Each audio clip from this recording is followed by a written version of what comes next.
बघा, बऱ्याच वेळा विद्यार्थ्यांना वजाबाकी करताना खूप अडचण येते किंवा हातचा उसना घ्यायचा, उसना मागून वजाबाकी करताना खूप अडचण येतात. जसं की आता उदाहरणार्थ मी हे गणित घेतलं,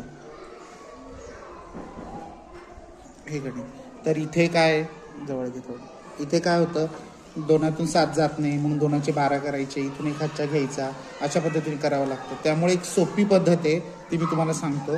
अशा पद्धतीने हेच गणित असं उभ्या पद्धतीने मांडायचं.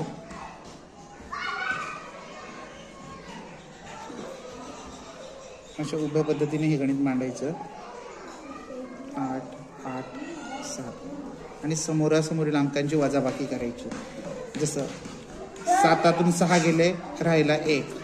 त्यानंतर 19 मधून 8 गेले, राहिले 11. 111, 11तून 8 गेले, राहिले 103. आता 32 मधून हे 7 गेले, तर राहिले 1025. हे अतिशय सोप्या पद्धतीने करते. याचं उत्तर जरी तुम्ही काढलं तेही येईल 1025. आता दुसरं जर उदाहरण घेतलं आपण, जसं की आता 2, 8, 1, 2, 3. इथे बघा, प्रत्येक अंकाकडून आपल्याला उसना घ्यायचा आहे हातच्या. त्यामुळे हे तर खूप कठीण गणित आहे, पण हेही अगदी सोप्या पद्धतीने सोडवता येईल. आपल्याला काय करायचं आहे, उभी मांडणी करायची. 6, 9, 7, 8 आणि समोरासमोरील अंकांची आपल्याला वजाबाकी करायची.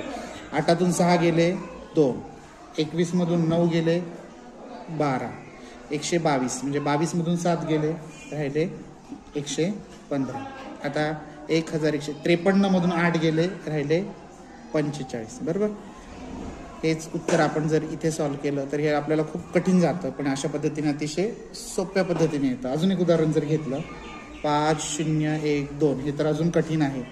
3, 9, 7, 8 समजा असं उदाहरण आहे. तर हे बरंच अवघड जातं उसना मागून घ्यायला, पण अशा पद्धतीने सोडवलं. 3, 9, 7, 8 बघा, 5तून 3 गेले, राहिले 2. 20तून 9 गेले, राहिले 11. 111तून 7 गेले, राहिले 104.